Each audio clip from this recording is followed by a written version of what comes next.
was no joke. "Holy shit," I said as we walked through one decorator's showcase room into the next. "My entire apartment could fit in here. Times 10.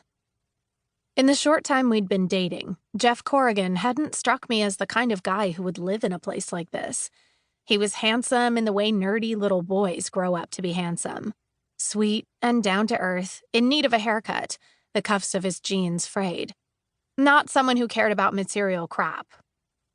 But maybe I had gotten him all wrong. As the tour continued, a familiar leaden feeling sat just under my breastbone, the one I felt when I realized, once again, this wasn't going to work out. Dating sucked as a single mom. I spent most of my free evenings with Harri as my +1.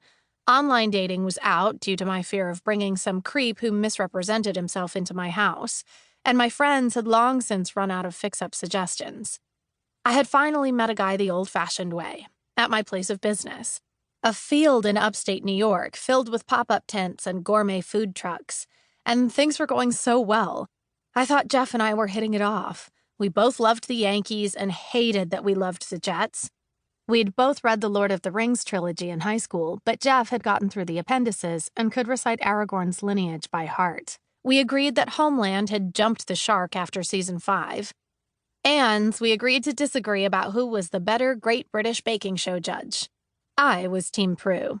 So, based on all that, and the quality of the kissing, I'd stupidly gotten my hopes up about this guy. But this town, this street, this McMansion was the other shoe dropping. Or so I thought. "It's a lot, isn't it?" Jeff said, picking up a bronze statuette of an elephant and turning it over in his hand, studying it as if he'd never seen it before. I didn't exactly have much say in it all. He looked around the room and smiled wistfully when his eyes landed on the sectional in front of a pool table-sized television. "Except for the couch. I lobbied hard for that one. The rest is all Stacy." I already knew about Stacy. On our first date, we played the midlife dating game called Getting the Ex's Stories Out of the Way.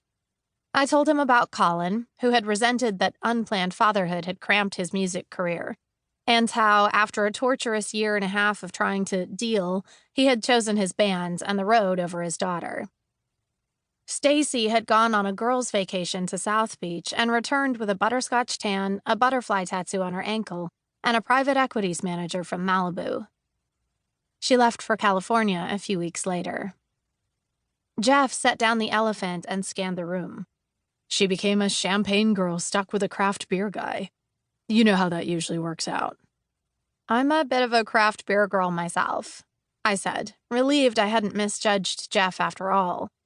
I love Flower Power IPA, although Fiddlehead is my hands-down favorite. "Shelburne, Vermont," he laughed.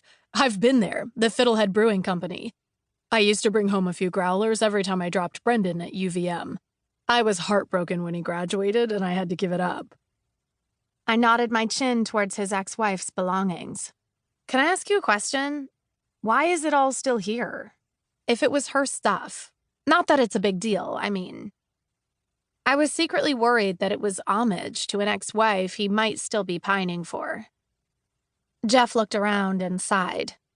"To be honest, it just wasn't a priority at the time, and now I barely notice any of it.